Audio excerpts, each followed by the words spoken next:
Hello, welcome to Smash Hit Sports. I'm Cody, that's Nick. And we had arguably one of the greatest sports weekends I think we've had in a long time. Before we get into it, make sure you like the video. It's a huge help to the podcast. And hit that subscribe button so you don't miss a thing, especially if you were listening to the audio version. But Nick, between the NFL, college football, the NFL Thursday night football, we had some of the best sports weekend at like playoff baseball. It was incredible. Right. Start to finish, wire to wire, from Thursday to right now, Monday night when we're recording this. An unbelievable weekend of sports. Yeah, because even today, like I made a video about this and posted it maybe 30 minutes before Kerry Carpenter's 3-run go-ahead homer to even up the series, Tigers versus Guardians. So playoff baseball is firing on all cylinders. You know, a historic college football Saturday, like historic, you will not see that happen again. And then the NFL, I don't know if you watch Red Zone or if you were watching the Ravens-Bengals game. I watched both, but audio-wise, Yep, I was on Red Zone audio-wise because I have to see it all. And Bengals-Ravens, first of all, game of the year. That's the podcast rivalry for anyone that doesn't know. Cody, Bengals fan. I am a Ravens fan. So it felt great to dunk on you in that sense because we should not have won that game. Yeah. Yeah, but you go. Just an unbelievable week. Let's start Ravens Bengals. I know this is a college sports podcast, but we have to talk about it at least a little bit. Me being a Bengals fan, Nick being a Ravens fan. If you've listened to any of our previous episodes at all, you know that there is nothing that I detest more than cowardly pussy ass coaching. And Zach Taylor calling 3 straight run plays when you get the ball. Your defense hasn't stopped a goddamn thing all year, and you were gifted the football on a Lamar Jackson poorly timed fumble. Gifted the football, and your response to that on a day that Joe Burrow has almost 400 yards and 5 touchdowns was to run the ball 3 consecutive times and then kick a 53-yard against the Ravens too. Like against the Ravens year in year out, you can't run on the Ravens. You can pass, can't run. Yeah. Hey, Zach Taylor, I don't know if you know this. You've won one fucking game. How about you play to win, dude? That was the biggest pussy football I've ever seen in my life. I don't know if it was the Burrow interception that got in his head, because after that interception, you know, the Ravens, Justin Tucker, first of all, shout out Justin Tucker. He's so freaking back, baby, because I thought he was missing that kick 100% because he's been washed this year, but that was clutch. But that interception led it to overtime. And I also think that Zach Taylor probably is looking at McPherson and saying 53-yard field goal is a piece of cake for him. All we have to do is do our job. It doesn't matter. We don't need to risk throwing the ball because 53 in the NFL this day is nothing. It's a chip shot. But it was an unlucky situation where your holder contracted mental disability and ruined I still think contracted mental disability. I still think that settling for a field goal in that situation is fucking cowardly. I don't give a shit how good your kicker is. You have the Ravens, arguably one of the greatest kickers in the history of the sport, and his 50-yard field goals this year have not been like automatic. I don't care who you are. Settling for a 50-yard field goal is insane. It's cowardly. Like, if you want to say, I agree. Joe Burrow had that interception at the end of the game. Brother, he's the reason that you were in that football game. Zach Taylor, Joe Burrow's the reason that you still have a job. Because if it wasn't for Joe Burrow, you would not be employed, brother. Now, you would be watching that game from the couch. Now, let me say one thing, because you watched the game. I watched the whole game. The difference in Lamar Jackson and the plays he was making versus Joe Burrow and the plays he was making, to me, night and day. I don't think your offensive coordinator is that great right now. I don't think you're scheming up a lot of the 2021 Bengals explosivity. No. And so you were torching us because the Ravens secondary, our defensive coordinator, brand new, Zach Orr, he was a Raven back in 2016, second team All-Pro, linebacker. He doesn't know what cover 2 is. He knows nothing about schemes. Our secondary should be great. Clearly there is something flawed is happening. But Lamar Jackson is stiff-arming Sam Hubbard twice into the dirt and like falling out of bounds as he's getting hit to score a touchdown, and Burrow screen pass to Jamar Chase, who takes it 70 yards. It's a different thing. So Burrow was lighting us up, but not. I think it was more of our secondary is a tragedy than it was anything else. That's my take, and I'm talking to a Bengals fan. So you feel free to refute that. I mean, I've watched Joe Burrow carve up defenses before. It is what it is. At the end of the day, like I'm blaming the 400 offensive yards coordinator, not Joe. Yeah, the thing with it's stagnant. It's not creative, right? In an era where you have guys who do motion and do so many things offensively, and the Bengals just run out and they do the same thing. 11 personnel, zero motion. They run a lot of like crossing routes, dude. And it's very simple. It's a slant team. Like, I'm fine with simple, but there's like elegant simple and there's bad simple. It reminds me of Andy Koltanecki, the offensive coordinator for Penn State, saying that his offense is like your favorite dessert. Really, it's just ice cream and your favorite candy mixed together, but it looks real fancy. The Bengals don't look fancy, right? They are just they can do great vanilla. Things. They can. They have all the tools. They just don't do anything fun with them. And it's kind of frustrating. And that's sort of why I brought it up, is that when it's third down and you don't want to settle for a field goal, I think there are some teams out there like the Chiefs, 49ers, Packers, like the Ravens even, that they have a play where it's like, hey, we want to go get a first down right here. Mm-hmm. You know, we're not just going to run HB dive and settle for the field goal because we have this creative system. We have this play that we feel really, really confident in, and they would execute that play. I don't think the Bengals have that. I don't think they have enough creativity, kind of what you're saying. So I don't know if Zach Taylor's to blame. I mean, I don't. The Bengals are kind of what you're saying.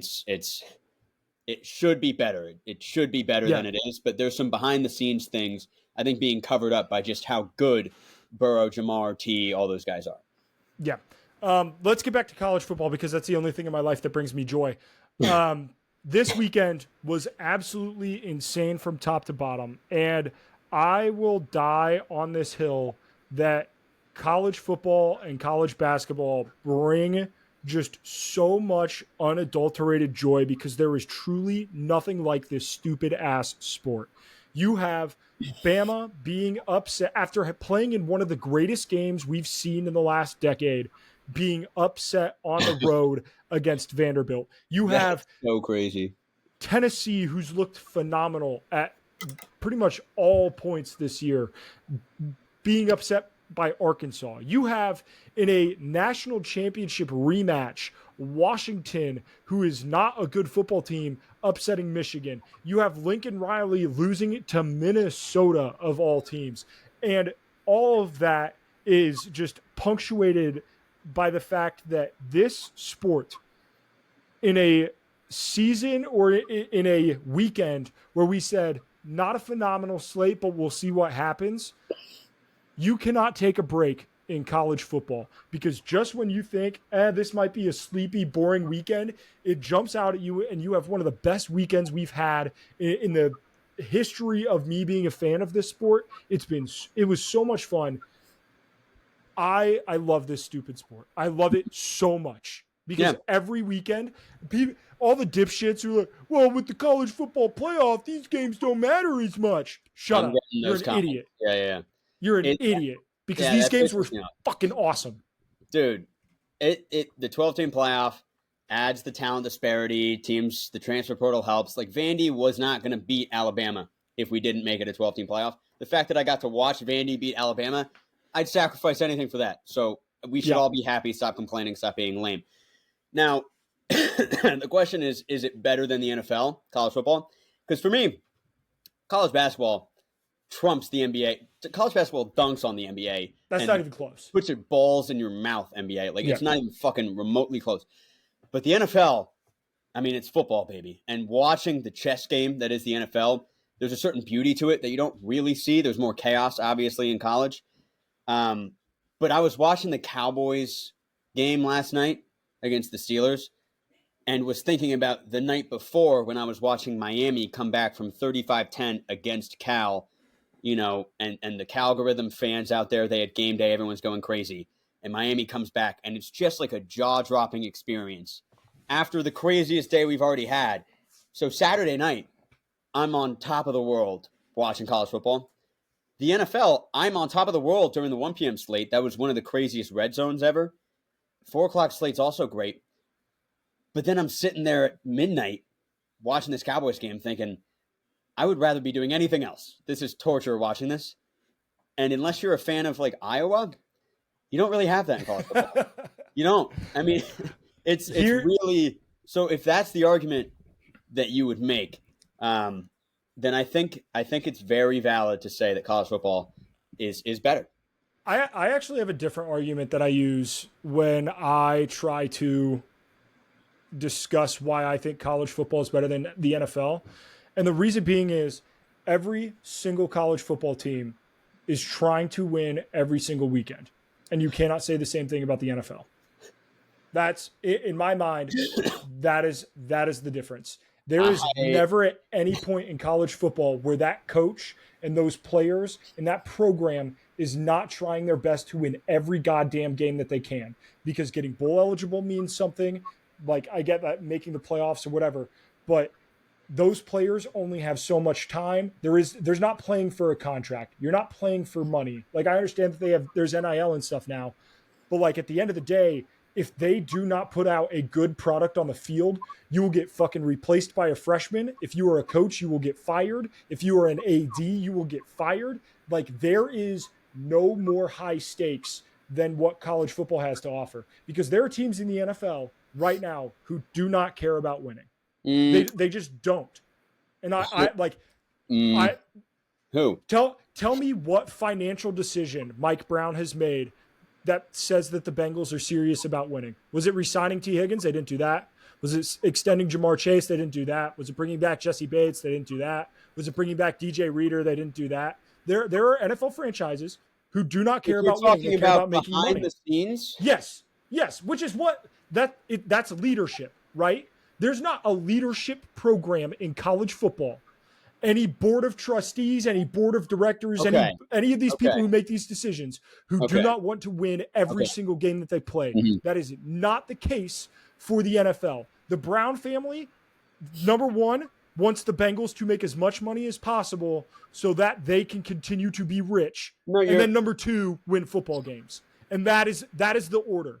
You're right. Brian Flores was caught for openly tanking, right? When he was with the Dolphins. So you're right. Because when I was thinking about what you were saying, I was like, I truly don't think we have any NFL team during the game that is not trying to win. I don't think I was not during the game, because you've had idiotic teams that are like 1-15 and they're in line to get the first pick and they try to win still. Yeah, and that shit is like, you're gonna get that. The NFL, everyone's trying. Any given Sunday, anything can happen. But you're right. Yeah. Behind the scenes, it's been proven that there's some ownership that's like, hey, this year we're gonna not go for it this year, right? Yeah. So that's a fair argument. But again, on the field, I mean, all I really care about is the product. As a fan, you really just want the product to be of effort, and that's the same. Well, pretty much. So. You root for a franchise that consistently tries every year. But imagine the Baltimore gets bought out by, I don't know, Shad Khan of the Jaguars, and you have to watch that, right? That's the difference. That's the difference. But again, the Bengals or the Jaguars, they have tried. Like at times, you try when you have that good, like there's the right like thing where it's like, all right, let's spend a little bit of money here, make sure our fans are engaged, right? That's what the Bengals did when they had that run with Burrow, and they're like, oh, let's do the right things, right? We're going to put the bubble over the practice facility, act like we're spending money. And then at the end of it, they show that they're true colors. But Vandy, Bama. Okay. Vandy, Bama. Diego Pavia, absolute dog. And if you want to talk about, I have not been a huge fan of Clark Lee as a head coach. I loved him as a defensive coordinator when he was at Notre Dame. But you want to talk about coaches who did not come out soft. They were very prepared from the very beginning of that game. And then at halftime, they come out of halftime, Alabama scores right away. I think it was like a 24-23 ball game at that point. Every Vanderbilt team in the last decade was like, well, that was fun. This is good, right? We had a good run, whatever. And there are a lot of teams and a lot of coaches who take a moral victory in holding Alabama close in the first half. Clark Lee didn't do that. He coached to win. And God damn it, it was awesome to watch. That game, Bama did not play well. Bama did not play well. But Vanderbilt won that game. That was not a fluke game. Yeah, that I'm saying the same thing to people. Like, I can't believe I am saying it out loud, but Vanderbilt outplayed Alabama, and it's not because Alabama played terrible. It wasn't like, oh, Vanderbilt just played fine. Like, Vanderbilt played great, and it was better than Alabama. They won that game. It's just crazy, man. Like, especially like what you said, we were coming off Alabama, Georgia, like national championship preview in some of our minds. Like, it doesn't get much better than this. That they should just call the season because that's the greatest game. And Bama wins that game, and then they lose to Vanderbilt, who is the bottom barrel SEC team. People that don't understand college football, they're like, well, Vanderbilt's still in the SEC, right? That is a Power 5 football program. It's like, no, it is not. That you have to understand that out of the 67 or whatever odd teams there are in the Power 5, there's maybe 1-2 teams that I think would probably not make a bowl game if you put them in Conference USA. Vanderbilt's one of them, and there have been some Rutgers seasons, some Northwestern seasons, blah, blah, blah. But Vanderbilt, I mean, probably, and Kansas for a while as well, but Vanderbilt probably the worst of the bunch. And they just beat the number 1 overall team, 18 national championships, Alabama Crimson Tide, the biggest dynasty of our lifetimes, versus like the worst team that you can think of. And that happened. I don't know if I can think of a bigger upset, because when I think about App State versus Michigan, like, that was a crazy season. App State, like, I don't know. What would you say? Would you say App State, Michigan is a bigger upset? Because it's hard to say because that's an FCS team. Yeah, I would say so, because at the time App State was FCS. And there have been bigger upsets against the spread. Sure, but Stanford USC was a 43. Yeah, Stanford right? USC was one. But this is an upset in the fact that this is a conference rival where, like, they play every year. Like, this isn't like a weird one-off game like App State, Michigan, right? Or App State against Texas A&M a couple years ago. You're prepared for it. Michigan did not know what the hell App State was going to be. Yeah. They used the spread offense for the first time ever, I think, against Michigan, because they were like an option team. So Michigan just didn't know, but go on. Yeah, so like you get into the situation where Alabama has seen a lot of this Vanderbilt roster before, and vice versa, right? So that's what's even more crazy about this, is that you get the number 1 team in the country coming off of a win like that, and Kalen DeBoer saying all week, hey, this is a trap game, this is a trap game, this is a trap game, and none of it mattered. I mean, it was truly crazy football excellence. If you're Alabama, if you're a player on Alabama and Kalen DeBoer is saying this is a trap game, I don't blame them for not believing it, you know? Like, I don't think if I was a senior at Alabama and they were like, this is a trap game, I would be like, yeah, you're right, coach. But in my head, I'd be like, I'm not worried because this is Vanderbilt. That's what makes it so crazy. So, yeah, it's just I would have to check, but I'm pretty sure that Ryan Williams was not alive the last time Vanderbilt beat Alabama. Oh my God, no. The last time was like 1985. Yeah. So, like, that's the thing. Every single Kalen DeBoer might not have been alive. Yeah. That surely isn't true. But the whole entire roster. That surely is not true. Ignore that fucking fact. DeBoer's over 40, right? But the whole entire roster was not alive. Like, it's a cultural thing. Like, you're talking about Nashville, Tennessee. They don't care the way that Tuscaloosa, Alabama cares. and they never have, and they never will, and it's just not something that should have been able to happen. It's the David and Goliath story that they could make a movie out of, and we witnessed it. And the goalpost making their 3-mile trek down Broadway in between all of the bars to end up in the Cumberland River is pure only in college football. Yep. Only in college football does that happen. Absolutely incredible. Let's keep it moving. Other SEC matchup. Arkansas upset Tennessee. Nick, and I know that you were just kicking yourself right now for not picking Arkansas after we talked about it on the podcast last week, that you were so close to taking them outright. So close. Oh, dude. I made a video on my TikTok that was like a scenario kind of thing with college football. And all of my kind of like predictions were in there, and Arkansas beating Tennessee was one of Tennessee's losses that I talked about.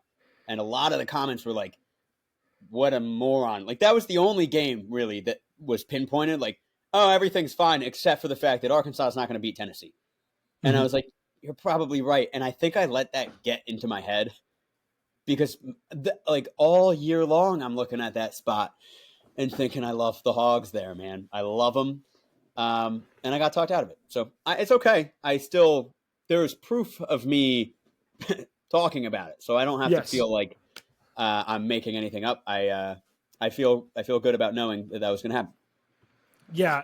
And everything went wrong for Arkansas, and yet they still managed to win this game. Like, Taylor Green got hurt. Their kicker got hurt. And they showed up kind of flat at the beginning of the second half there. And they went down and they had the drives when they needed to, and they won that football game. They made a stop at the end of the game there. Nico Iamaleava with an all-time brain-dead moment running out of bounds on the last play of the game. But he's whatever. He started 5 or 6 games. That's a mistake. Like, it happens, right? For how good he's been so far this year, you know what? You'll have those kinds of mistakes from a young guy. That's the difference between where Nico is and where Hendon Hooker was. Hendon Hooker was a 5th-year senior, right? He's been there. He's done that. He's 24 years old. Yeah, this guy's a redshirt freshman. You have to consider age. What I want to talk about, and we can talk about Missouri next, Missouri, Texas A&M, but I want to talk about is the SEC worse or better in this scenario that we've seen? Because this is not every year that you see, the number 1 overall team lose to an unranked team. And in the same day, the number 4 overall team, that's also an SEC team, loses to an unranked team. Like, this is not your same SEC. This stuff doesn't happen. So what does it mean? Does it mean the bad teams are better or the worst teams are overrated? I think everybody is closer to the middle. I think the good teams, elite teams, are not as good as what they have been in the 2020 Alabama, the 2019 Joe Burrow, the 2021 Georgia, right? Like, those teams, I don't think we have one of those teams in the SEC this year, and unless that team is Texas. But truly, Texas really hasn't been tested yet. I also think that the bottom is not as bare as it has been in years past, where we've had some of those Kentucky teams that won like 2 games, some of those South Carolina teams that won 2 or 3 games, right? The cupboard isn't as bare this year for those teams either. And a lot of that has to do with being in the transfer portal. There's something about being in the SEC. And not only is it SEC money with NIL, but also just like Diego Pavia saying, like, Johnny Manziel inspired him. He wanted to play in the SEC. So that's why he transferred from New Mexico to Vanderbilt. Even though it's Vanderbilt, it's still SEC football. So, and then he should be Alabama. Yeah. Yeah. So I think that does, like, I think it's a combination of, I think the SEC is not as top heavy as it has been. And I think the bottom is also better. Like, Mississippi State stinks. But, like, I think most of these teams really can give you a fight on just about any given Saturday. Yeah, I think contextually it matters because I think all of college football is experiencing the cream of the crop teams that hold 90% of the 5 stars, all that hoopla, right? Yep. That's, with the transfer portal, everything, that's not really a thing anymore. Everyone's kind of regressing down. But within the SEC, I do think that, like, not that it's not top heavy, because I think they have contextually 10 teams that could be ranked, Yeah. and 5 teams that could be in the top 10, right? Like, I'm not saying they don't deserve to be farther down. Some people are saying that. Some people are saying they're very overrated. But I do think that the bottom is a lot better. And for the first time in a while, I can actually look at the SEC and all these teams' schedules and be like, yes, SEC fans, that is a gauntlet, because I Yes. feel like for decades they've been clamoring, like, That nobody is, has to go through a harder schedule. It's like, kind of, but not really, right? Like, I agree with that 100%. yeah, but now it's like, this is a gauntlet. Officially, Yeah. you guys are correct. I applaud you for being warriors in that sense. But I also don't know if there's a team good enough. Like, typically, even in a gauntlet season, there's a team that's good enough to run the gauntlet. I don't know if they have one this year. Because guess what, Texas? You got to play Georgia. And Vanderbilt back-to-back weeks. Yeah, there's no way anyone can go undefeated. No way, Jose. But that's a testament to how much of a gauntlet it is. I don't think we've seen that before. I don't think we've seen it like this. Yeah. Let's talk about Texas A&M. Are they good? Is Texas A&M good? I definitely think Missouri's overrated. It has been pretty much the whole year. But I do think Texas A&M is good. And I think we were both pretty high on them coming into the year. Mm-hmm.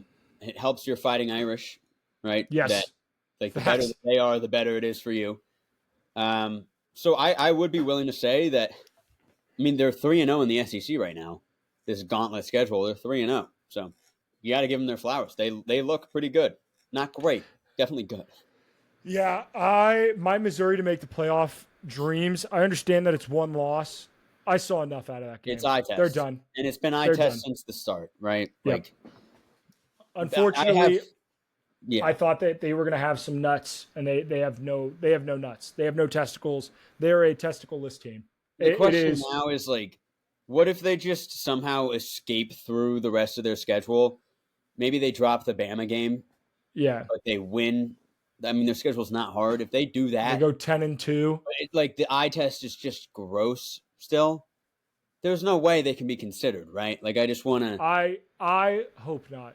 Yeah, I have a future bet on Missouri to make the college football playoff, but as a college football fan, I hope not, because they're not a playoff team. They're not anywhere close to a playoff team. You say that now. We'll come back to that if that happens. Yep. All right. Miami in the ACC hangs on in what was an unbelievably wild game. I was sitting on my back deck, had the outside TV going, watching this game, and truly, college football is just the wildest sport in the world.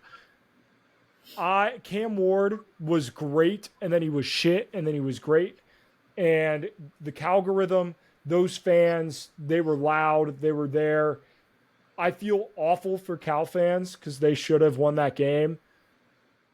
There's a targeting call that I think is the one thing that Cal fans can really complain about is probably that non-targeting call.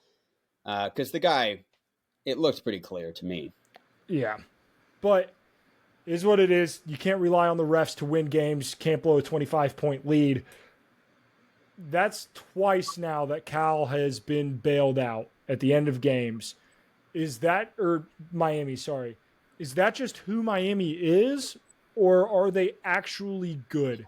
Because I'm now Mario Cristobal loses one of these games a year, and he hasn't done it yet, but he's flirted with it twice.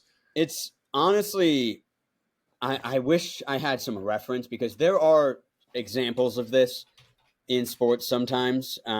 Maybe the Vikings, remember the 2022 Minnesota Vikings that were like 10-1 in one-score games?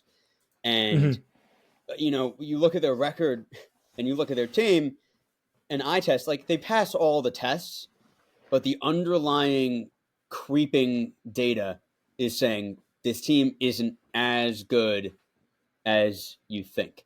And I think that's sort of maybe what's going on with Miami. They're pulling the rabbit out of their ass. But I think they're going to get bit when it matters most. And I don't know. We'll have to see. But to their credit, traveling to Cal and playing a 10:30 p.m. game when Cal has game day for the first time, like that's not the easiest situation to be in for Miami. So I'm not surprised they got out flat. Like I don't want to be like I would be a little more concerned about the Virginia Tech performance and how bad the defensive line looks like in that game. Like that to me was a true bailout game. Was VT. Cal, I was impressed enough outside of that Cam Ward interception that needs to be studied. Yeah, like one of the worst throws I've ever seen in my life. But yeah, great game. I think that was just a good game. The Virginia Tech game that offers concern for me. Yep. There are 3 games on their schedule going forward where like I'll be watching because they play at Louisville, they play at Georgia Tech, and they play at Syracuse. And all 3 of those games, like you better show up ready to play some football. One of them has to beat them, right? You gotta assume. Florida State has the opportunity to do the funniest thing ever. Florida State was hanging in there with Clemson, which was annoying. Yeah, that game was. I mean, it was over the whole time. But it was an 8-point game. It was a 1-possession game with like 7 minutes left, which is just we had like 400 more yards, but it was a 1-possession game. Pissed me off. Yep. But, Michigan is exactly the team that I thought they were. Yes. Fun fact: when you can't throw the football, you're not going to win games. And Washington, as not good of a team as I think they are, you still can't just show up and be so one-dimensional.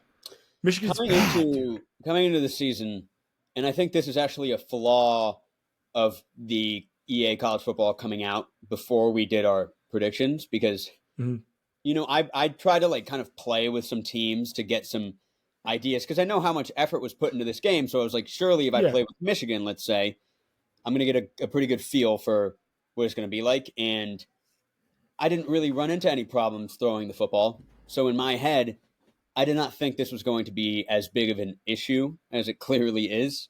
And I had Michigan having a good year because I was like, well, look, their defense is great. If they can move the ball at all, they'll be fine. They can't.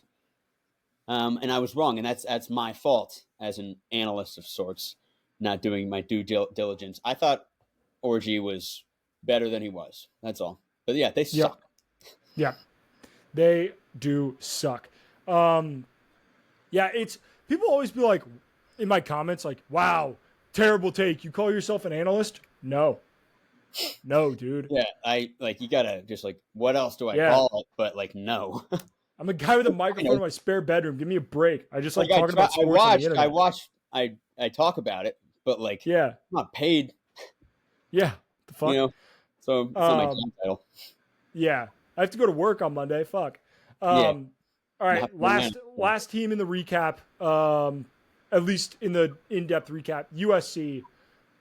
This team, I was convinced.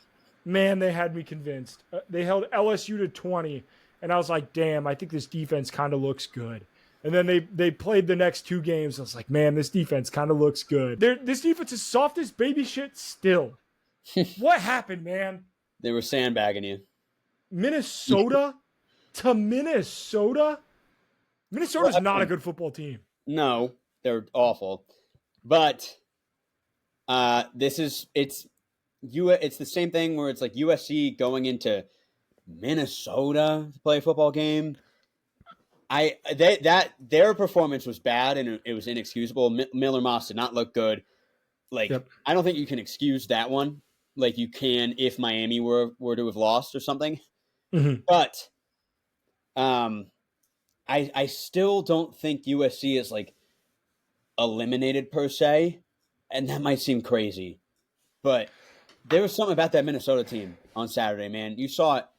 Like for one, they almost didn't score at the end of the game. Did you watch it? Or that was such a wild. PJ Fleck at the end of that game. That is the opposite of like. Hey, don't coach like a pussy, but also like use your brain a little bit, brother. Holy shit! It was first and goal at the inch-yard line. For those that did not watch, haven't watched the highlights, first and goal at the inch-yard line, and they just kept getting like centimeters. Like it looks like they were in, but you couldn't tell because they would run this play where it was like, all right, push the quarterback in and then swarm him so that you can't see the ball, and then the refs are like, well, we don't know if he got in. And they did that 4 straight times. So on 4th and goal, down 3, where you could have kicked a field goal, they were like, no, we have to do this. And I honestly don't know if they got in still. Like, you couldn't see. Like, they reviewed it for forever. PJ Fleck's out there looking dapper as hell, as always, by the way. But he's going like, oh, touchdown, touchdown. I'm like, PJ Fleck, by no means can they tell how are they going to call a touchdown, but they did, and then it was scenes. It was awesome. They weren't down 3. That was a tie game. They could have just You're right. They could have just kicked the field goal and gone up by 3 with less than a minute left. Like, if we kick a field goal, then USC can drive down and kick a field goal. There was something there where it was like, but like they're going for it for a reason. But I'm with you. Yes, they could have just kicked a field goal, and regardless. That was crazy, but the scenes in Minnesota, PJ Fleck was like jumping into, they stormed the field, obviously, and Fleck was just like in the middle of the mosh pit going crazy. He has aura. I'll give him that. I don't know if he's a good football coach, but he has aura. He's an all-time like player motivator, like vibes guy, but when it comes to being like a tactician, just not that. That is true. Well, that being said, any other games that we need to? Louisville, SMU. I was dead, but now I'm back on SMU a little bit. I understand my Preston Stone is better than Quinn Ewers' take has aged like fucking milk, but they do have one loss. It is out of the conference. Yeah. SMU. No, and I texted you about this either today or yesterday that there is somehow a scenario out there that Miami, Clemson, and SMU finish the ACC undefeated, and one of them wouldn't make the ACC championship game, which shouldn't be a thing. I hate that that's a thing. I didn't think that was possible. Like, what's your takeaway there? Is that even something that's happened before? No way, right? What I hate about this is that somehow there is a possibility that 3 teams in a conference can go undefeated. That means you have too many fucking teams in your conference. Right. Or that's like, whoever made problem. The schedule, like the schedule makers have to be able to like evaluate the teams that are talented and not, and like you can't have Miami and Clemson and SMU none of them are playing each other. Yeah. None of them. That's before the season. Someone should have been like, hey, those are some of the better teams. Like, let's avoid disaster. I doubt we run into a problem there, but these are probably the 3 best teams in the conference, and it's kind of a Mickey Mouse conference. Yeah. You know? So it's not impossible for them all to run the table if they're not playing each other, because those are the only teams that are kind of hard to beat. Yeah. And if Clemson gets the short end of the stick there, we're going to riot. I mean, as you should. It would be I think like people would die. Like, you know what I mean? Like, it'd be bad. The agriculture, like that part of the Clemson campus that, you know, no one really knows, they would do some things, I think. That's wild, but I love it. That is one of the downsides of having these large conferences is there are weird scenarios where like shit like this could happen, or you could have multiple. Same in the Big Ten. Like when you have 20 teams in the Big Ten, the difference between some of these schedules is insane. Like I love what Indiana's doing. First team to be bowl eligible this season, the Indiana Hoosiers. Wild statement. But yeah, nuts to me that they don't play Oregon or Penn State, or like they just miss out on all those teams. They play Michigan and Ohio State. Ohio State is the only team they play, right? Yeah, Michigan, Ohio State, and then Nebraska. Michigan, who cares? I mean, the Big Ten, you could argue loser of the week for the Big Ten. Just because they just continue to be like, that's only a 3-team playoff for them. Like they only have 3 teams. Yeah, let's get into our segments. But before we do, if you guys want to go see one of these incredible games and storm a field yourself, SeatGeek, use code SMASHHITSSports to get $20 off your first purchase at SeatGeek. Go check out one of these games. That being said, winners, losers, and dogs of the week. Nick, who is your winner of the week? I'm gonna shout out the ACC as my winner of the week. Contextually, there is no world where I thought the ACC could be a 3-team, bid league. And obviously we just talked about it. I was going to wait to talk about that until this segment. But yeah, listen, in an era of SEC, Big Ten supposedly dominating college football, SEC had a terrible. Both conferences did not live up to the hype this past weekend. And Clemson, Miami, and SMU took care of business. And Pitt's undefeated. I just think that if you are a doomsday believer in college football, which part of me is, where it's like, oh, eventually the SEC and Big Ten are going to branch off and create their own super thing, and it's just we're all going to be left out to dry. This was a good week for that. So I would say anyone who's not a part of the Big Ten and the SEC, you're probably kind of happy about witnessing what happened. Hell yeah. My winner of the week is close to that. My winner of the week is the American dream, Nick, because there's just something unapologetically American to go into that, man. Fuck yeah. About rooting for the underdog. And when you have Diego Pavia, who is being an absolute stud, starting JUCO, 0-star recruit, then to New Mexico, then to Vanderbilt. He beat Auburn last year. He beats Alabama this year. What an unbelievable story that is. The service academies are both 5-0 for the first time since 1945. Iowa State, a school of farmers, is 5-0 for the first time since the 1980s. Nick, we have Indiana, the Indiana Hoosiers being the first bowl-eligible team this season under Coach Curt Cignetti, who took a head job at a D2 school because he thought it was the right move for his career, and look at where he's at now. The American dream is alive and well, and you just have to go and know where to find it, and it is right here in college football. The underdog story, the American dream, winner of the week. Love that, dude. I feel like you could have just said the American dream, man. Like goosebumps, chills down my spine. Always winner of the week. America, baby. Hell yeah. USA. Great model. Right. Loser of the week, Nick. Who is your loser? I'm going to give it to TCU. I'm going to say what the hell is happening in TCU. They lost to Houston. Now, I'm pissed off that Houston just won a Big 12 game after I picked them to do it.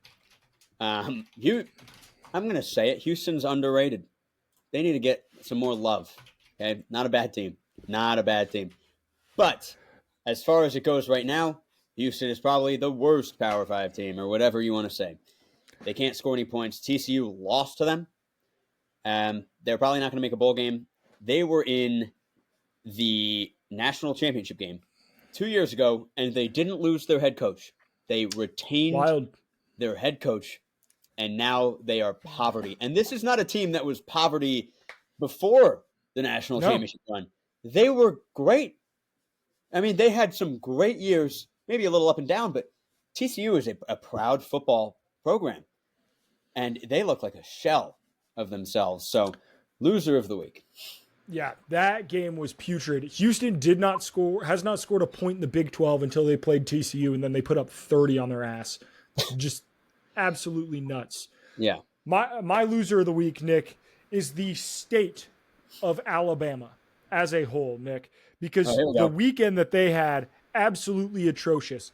Jackson State 45, Alabama A&M 31, Vanderbilt 40, Alabama 35, Georgia 31, Auburn 13, Florida A&M 28, Alabama State 13, Tulane 71, UAB 20.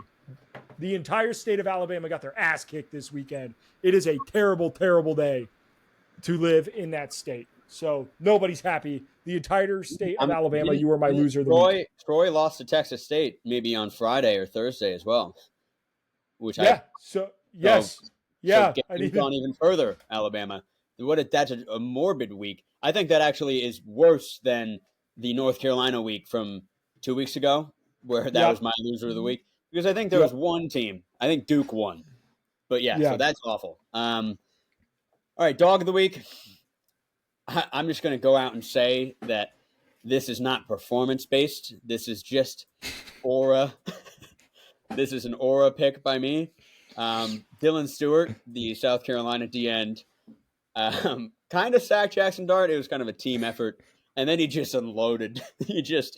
He grabbed like a fucking, I don't even know what he grabbed, but he killed Jackson Dart with a metaphorical gun, and it was so funny to me, but also dog for that because he's a freshman. What is he doing? He's 18 years old, just fucking unloading a clip. It was also so bad. Like it was just like a violent spasming of the hands. It was awful. It makes sense. You went to South Carolina and not Clemson, man. That's all I got to say. Yeah, just absolutely nuts. Dog. My dog of the week is it. Maybe it's cliche, but whatever.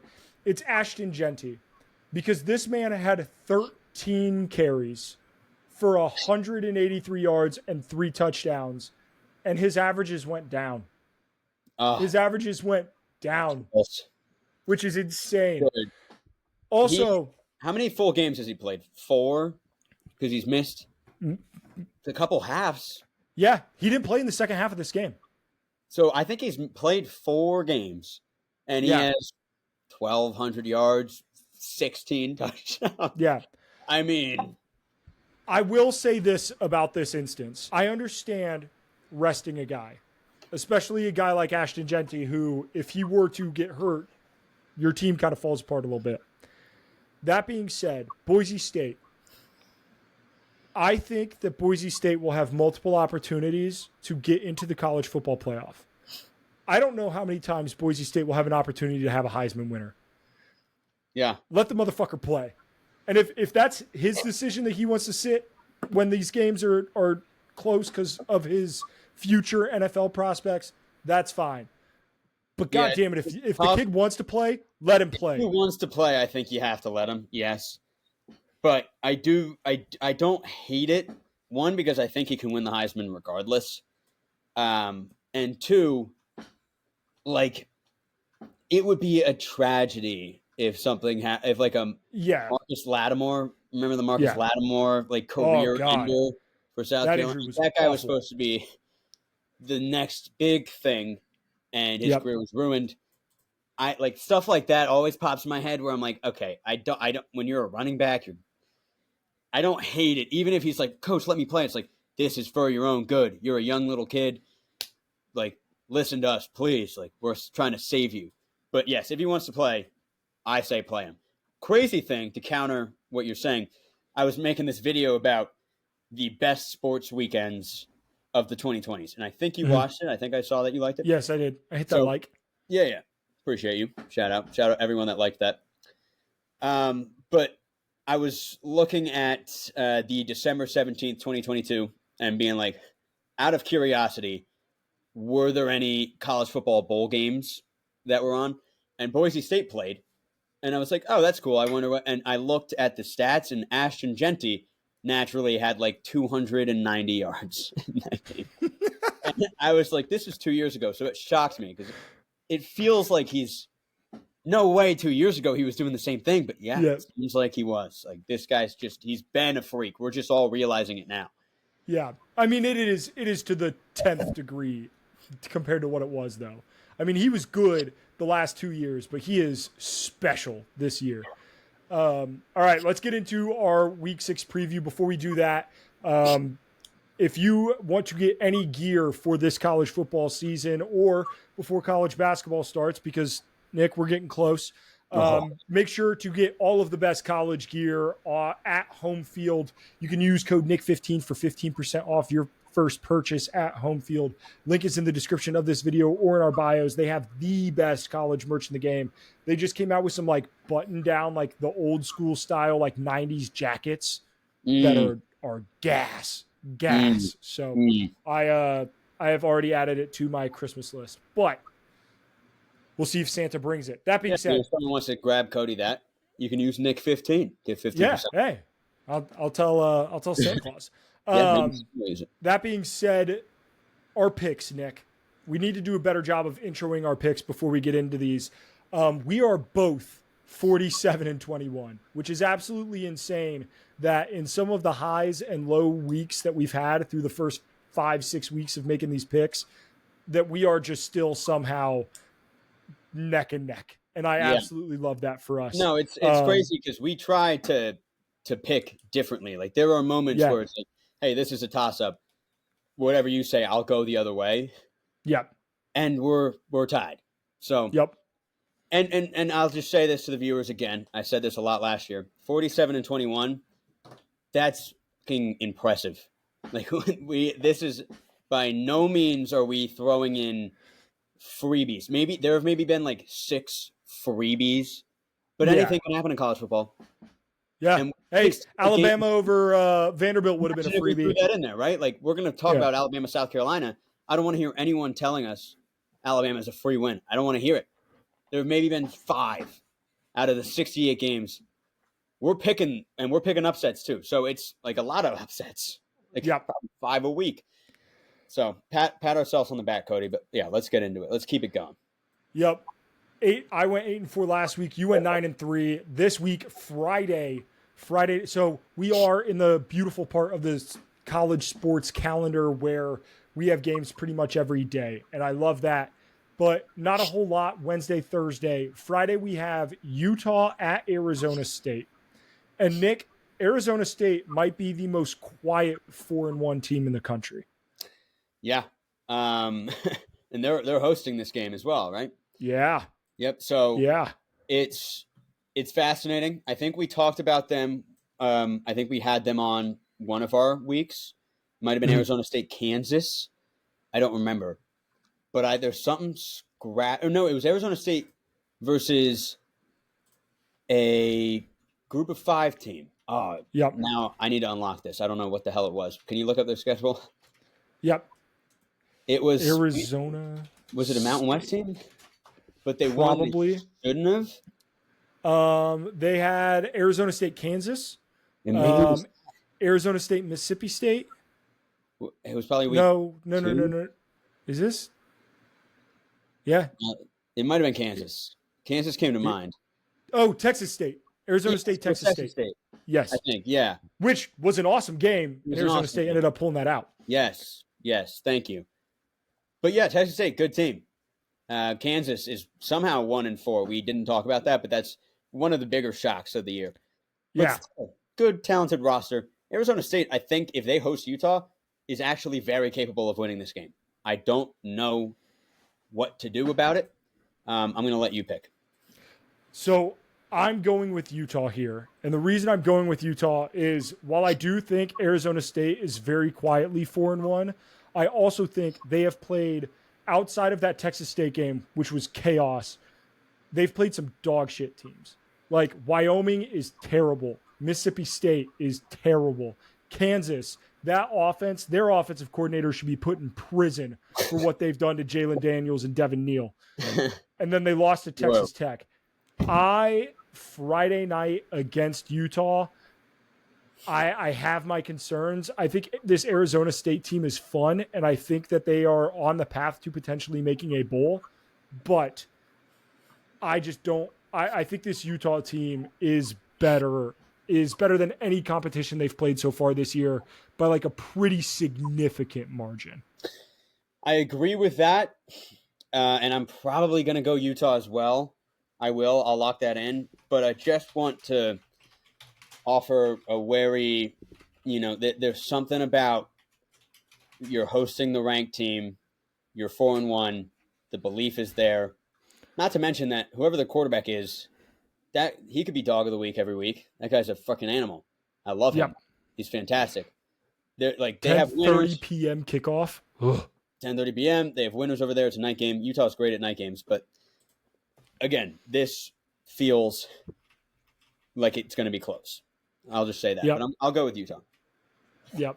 For what it's worth, Arizona State's win total was 4.5. They have a chance to go over that this weekend already, which is crazy. Yeah. Yeah. South Carolina at Alabama. This is a noon kickoff. The noon slate this weekend, not incredible. Not a whole lot going on in the noon slate. But South Carolina at Alabama. Alabama coming off of a loss to Vanderbilt. This is a 21-point spread. This game's in Bryant-Denny Stadium. I don't see a world where South Carolina wins this game. I do. But it's not. I don't think it's going to happen. And the one world I see is that who outside of South Carolina fans, anybody, like literally 99% of people are probably saying the same thing as what you just said, where it's like there is just no way that Alabama loses. Yep. This is uncharted territory. We have never had Alabama coming off of a loss to Vanderbilt or any bad team, because they've lost to an unranked team before, but it was Texas A&M. Again, like that's losing to unranked Texas A&M is not a bad thing to do. They've never lost like to a Vanderbilt, so this is uncharted territories. I see a world. I'm not going to pick it. You're not going to pick it. Nobody's going to pick it. Just consider it. Consider that this is not a guarantee. If Alabama loses to South Carolina, how quickly do you think you will see a tweet calling for Kalen DeBoer's job? Oh, my God. I mean, you'll probably see it at half if it's close, they're up 3.5, and you're going to see it. That is fair. A little Maction. For anyone who listened to our Best of the Rest preview when Nick and I talked about the MAC, I have NIU winning the MAC, which looked real hot to start the season against my own team. They did lose to Buffalo, and then Nick, you have Bowling Green. Who I think is a good team. But they're 2-3, and they I think they lost to Old Dominion or someone. Yes, they did lose to Old Dominion. Which is like, what are we doing? You almost beat Penn State, almost beat Texas A&M. Drop a game to Old Dominion. So both of us, we were riding high after week 2. Now, I mean, this is a very important game just to see who wins in that sense, but I don't feel great about it. I'm going to go Bowling Green. Obviously, you're probably going to take NIU here just out of principle. I am. Yep.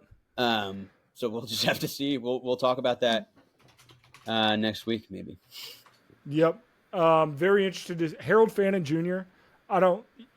He had another 135 yards. He also had 38 yards rushing and a rushing touchdown. The dude is the tight end. The tight end. The dude is a legitimate star. Like he's going to go like round 2 or 3 in the NFL draft, and people are going to be like, "What the fuck?" And they're just eligible. Like I think so. He's good, dude. Yeah. I mean, I'll keep that I'm going to keep him in my back pocket for fantasy football 2025.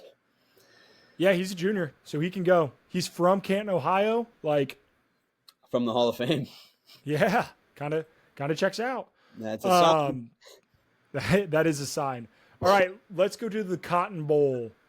Texas at Oklahoma, the Red River Shootout. I think this game is a bloodbath. I think it's a fucking bloodbath. I don't think Oklahoma has a chance. I think they're overrated. I think they're overmatched. The fact that they're still in the top 25 is insane to me because I think that they are like a 7-5, 8-4 level team. I'm not high on them. I think Texas blows them out of the water. Yeah. It's a rivalry game, but I do think that in this rivalry, you see a lot of blowouts. This is not like you get a close game every now and then, and it's awesome, but you sometimes get 62-0. And Oklahoma needed a miracle kind of to beat Auburn. Auburn played well against Georgia. We didn't really talk about that. But, I mean, it's really just can Oklahoma defend Texas? And Michigan couldn't, and I love Michigan's defense. Michigan couldn't defend Texas, so I don't think Oklahoma's going to have a lot of fun. The only hope I would have is that these teams know each other very, very well. Like this isn't like Venables and Sarkisian first time matched up in the new SEC. No, this is Texas and Oklahoma, for God's sake. So anything could happen. Yeah. Blowout. I don't know if I'll go there, but maybe like 24-0 final score. Like is Oklahoma going to be able to score? They're freaking buns on offense. Probably not. I'm going Texas as well. Yep. Penn State at USC. This game it's tricky. I don't. The problem with this game, Penn State currently is the number 4 team in the country. And if they beat USC, I think we're going to say, well, USC's probably not very good. Yeah. But I also could see a world where USC beats Penn State. And we're saying Penn State's fraudulent because they struggled with Bowling Green. Like, they don't have really a great win on their schedule either. And they also have that track record of every big game they play, they basically choke on a... That West Virginia win looks a lot better now. Let's give them credit there that they played great in that game, and West Virginia might not be bad. We were talking about them being done. They might not be. Fair. I hate to pick it because of this reason, but I have not... What I've seen from that USC defense, if they can't stop the run, you're not going to beat Penn State. I mean, that is just... Penn State has run the football. They've run the football well. Drew Aller looks pretty polished. I'm taking Penn State, but this game has a potential to be gross. Narrative, like for the narrative, gross. I think for both reasons, really, but I think we could get like 17-16, USC's down. Can they go kick a field goal to win? Like that's what I'm thinking. And I've had USC winning this game for a while. I said earlier in this episode, I still believe in this USC team a little bit. They get to play at home. I bet they're fucking ecstatic about that. And it's a bounce back spot for them. Penn State, I'm afraid a lot of people are going to be on USC because I think a lot of people are like, wow, Penn State ranked 4, the fraud. But we'll have to see about that. I could be wrong about that. I'm going to go USC. I don't hate that. I mean, truly, if we were to sit here, Saturday night and talk about the games, and you were to say, hey, that Penn State USC game, like USC Miller Moss, like they looked good. Well, I would be like, I can believe it. It was just an ugly game that they happened to win. A lot of things could happen. But yeah, and that doesn't by no means does that mean I still have Penn State losing that game and being the 2 seed in the college football playoff. That's what I had the whole time. So I kind of gotta rock with that. Yep. Where's College Game Day this week? Not a clue. It is Eugene. Okay. Oh, duh. We haven't got to that game yet. It has to go there. I just didn't know. I know they do the Red River Shootout sometimes, so I didn't. I mean, 3 versus 2 has to, or whatever it is. Yeah, has to go. Yep. Cal at Pitt. This is a game which, if you would have asked me week 1 if we were going to talk about this game, I'd be like, no, why would we ever talk about this game? However, Cal looked solid. Pitt undefeated. Eli Holstein, damn good. Dude's a stud. Yeah, he's up for Dog of the Year. He's awesome. I'm shocked by his one. It's really just that he's so poised. He's so he almost wants to get hit. He's like, oh yeah, come get me. Like I'm gonna throw a fucking 40-yard dart. Like put your helmet in my chest. Like he's a freak. And Pitt's undefeated, and they have grit. They're pissing me off a little bit because I keep betting against them. Like I was like, oh, this is such a trap. Like North Carolina, everyone hates North Carolina. I'm going to take North Carolina's spread here. Freaking nope. And the same thing happened in the backyard brawl. I took West Virginia and it was stolen from me. They were up 10 and Pitt came back because Holstein's a dog. So I can't pick against Pitt. I will not do it. I'm taking Pitt in this game. I'm never picking against them again. Well, I am going to pick against them because I think just when the hype starts building, that's when the train falls off the tracks. I'm going to take Cal. I think they're a solid team, and they showed that against Miami, and I think they'll show it again against Pitt. Yeah, that line too. You're right. You're going to be 3.5. It's a weird line. This is in Pittsburgh? Yeah, in Pittsburgh. See, it's weird. Like, I'm still getting used to Cal Berkeley October travel to Pittsburgh, Pennsylvania. Yeah, real weird. I don't know. Speaking of lines that are weird, Arizona loses to Texas Tech. They have 2 losses. They get, kind of whooped by Kansas State. And they're only a 4-point dog to undefeated BYU on the road. Well, they beat Utah. Arizona beat Utah. That's fair. Right? Like Nick, Arizona is I think Vegas is probably having nightmares trying to figure out Arizona. I'm having nightmares trying to figure out this Arizona Oh team. yeah, we are. We They are Jekyll and Hyde, dude. But there's probably someone out there that's like just printing money with this team. I don't because Vegas can't create a line with them because like you don't know what you're gonna get. Yeah, they could get smoked by BYU, man. They could get absolutely obliterated, or they could go out and win because they have talent. They have the ability to do that. I actually hate that you put this in here. I don't want to pick it.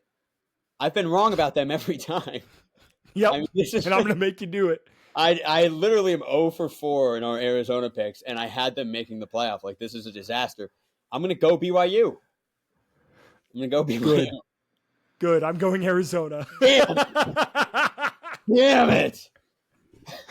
Let's go. I'm going to be wrong. Let's go.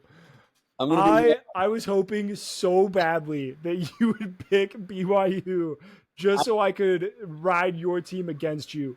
Oh, that feels. It happens every week at this point because I mean I definitely didn't pick them against Utah. I haven't got them right. I just will say that. So you got a free win right there. Congrats. Yep. we will see. Florida, Tennessee. I threw this game in here because I do think this is one of those games where anything can happen. I also think Florida looked pretty solid against, I mean, they blew the doors off of UCF. I don't think UCF's any good. They now lost, by double digits, 2 straight weeks. I think there's a chance that Florida could win this game. I grew up a Florida Gator fan, and this was honestly my favorite game on the schedule every year. Like, I looked forward to Florida, Tennessee way more than Florida, Georgia, or Florida State. This felt like it produced the best football, the most chaotic football, just awesome games that I remember for the rest of my life. And I don't think it ever really mattered about who was good, who was bad. It's one of those situations. It's kind of like Ravens-Steelers, where the Ravens could be bad, Steelers great, vice versa. You know what you're going to get. I think it's going to be like that. I could be wrong because Florida is bad. Tennessee is in a bounce-back spot. They could just destroy them. But my gut and my childhood is telling me, like, hey, this is going to be a pretty fun game because it always has been. I'm still going to take Tennessee. Can't take Florida here. No way, Jose. But I do hope it's fun. I love watching the Florida-Tennessee game. It's one of my favorite games of the year, truly. I will be taking Florida plus 15.5. I'm taking Tennessee to win the game. But, I think this game is going to be close and fun and the crazy, insane chaos, that it is. The game of the weekend. Number 2, Ohio State goes on the road against number 3, Oregon. This is a game that we have had circled since before the season started, that this could be the matchup that decides the regular season champion for the Big Ten. This could be the matchup that truly is Oregon's welcome to the Big Ten moment. And they have struggled at times. There has been some points where Oregon has not looked outstanding. Ohio State has looked great. They really kind of look flawless, but they haven't played anybody. So the question is Oregon tested, and are they ready to play at home in Autzen Stadium, one of the best home environments in the country, or is Ohio State just that good? I am going to fade the public. I don't know what the public's doing, so that's a troubling thing to say because I have to give my pick right now. But I love that for you. I am going. That is my choice. I am going to take. Now, I think the public's probably on Ohio State because they've looked better. I have no idea. I don't know. I had Ohio State to start the year. Like in our prediction, our Big Ten prediction, I had Ohio State dropping 1 game to Penn State, not to Oregon. But if 80% of people are on Ohio State because they're this super team that looks flawless and they just can't lose, then, oh, yeah, I'm taking Oregon all day.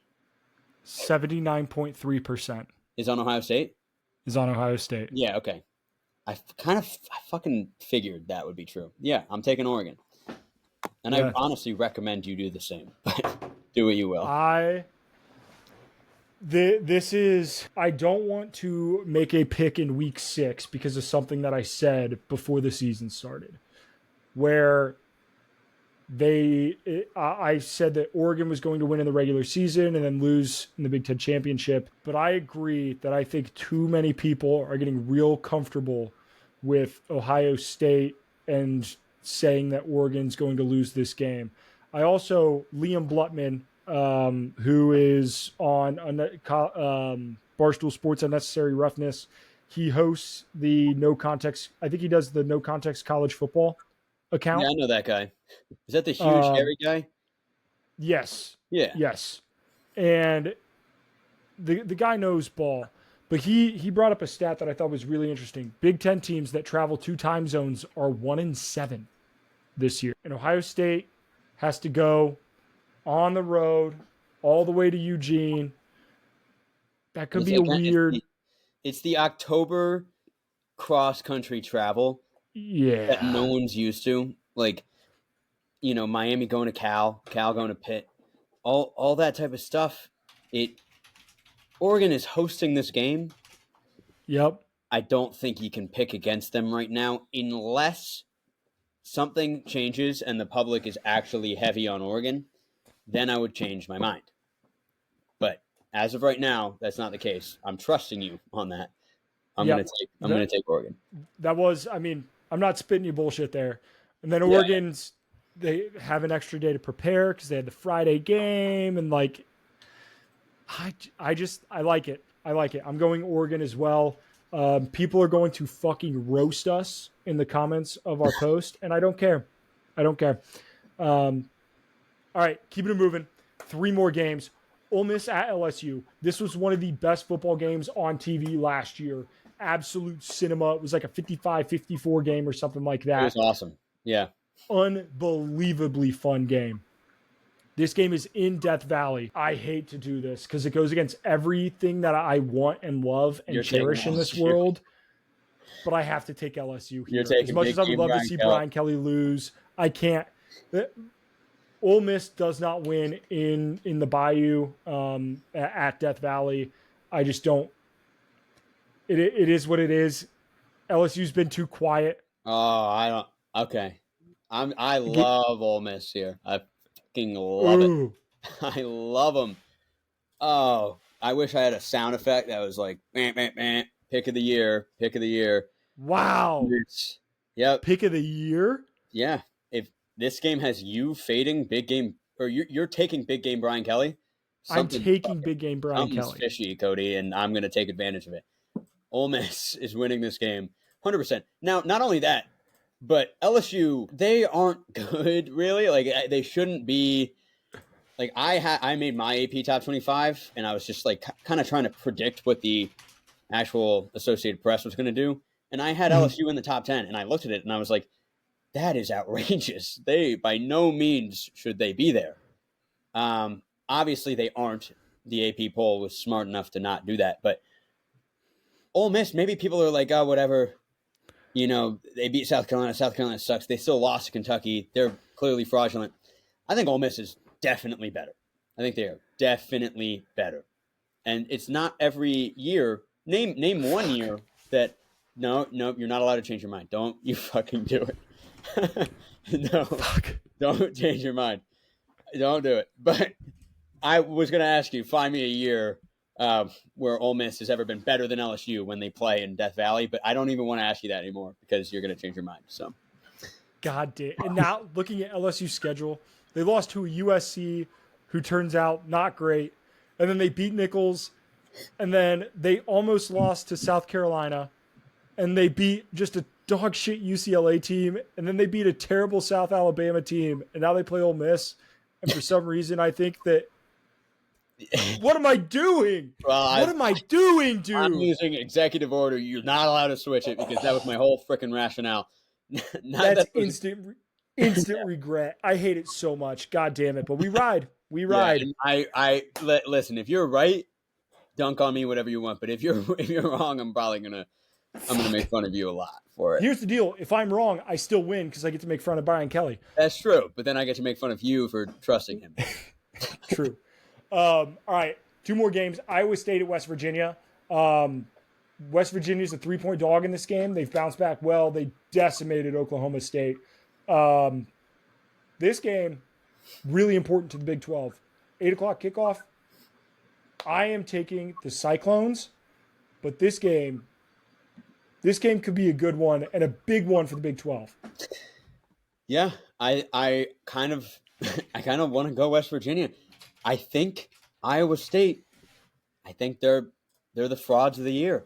I can't believe where they are. Wow. I can't believe where they are in the rankings.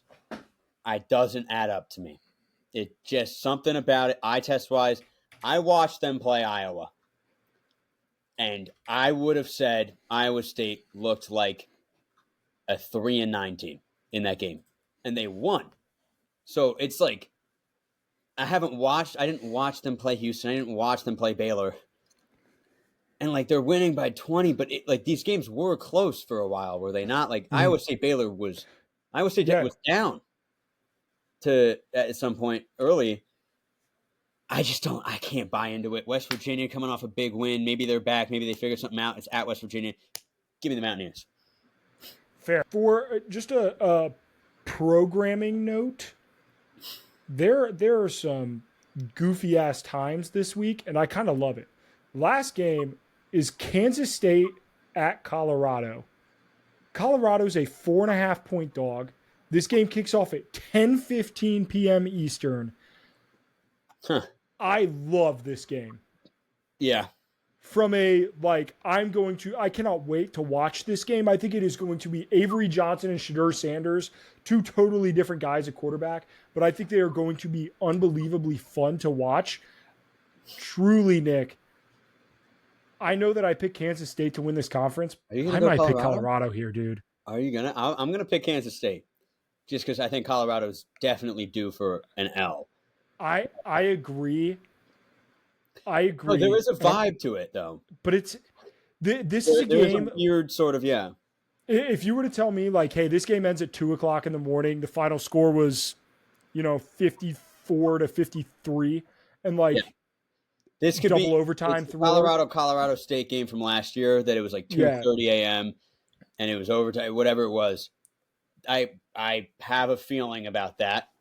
I'm taking Kansas State because you have to ask yourself after this week, are we going to be like, okay, Colorado 5-1, Kansas State 4-2? You know what I mean? Yeah, I can't. And then we might have freaking 4-2. Colorado, if they win this game, I think people are going to start talking playoff with Colorado, and it's going to get a little annoying too.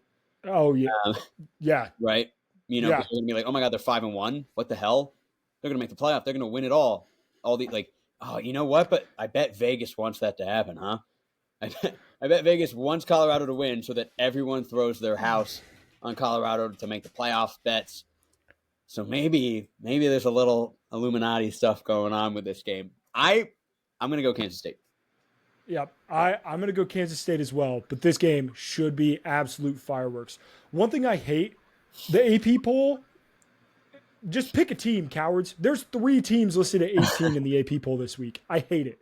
God damn it. That is a math issue more than it is a person issue, but yeah, it is annoying. There should be a tiebreaker.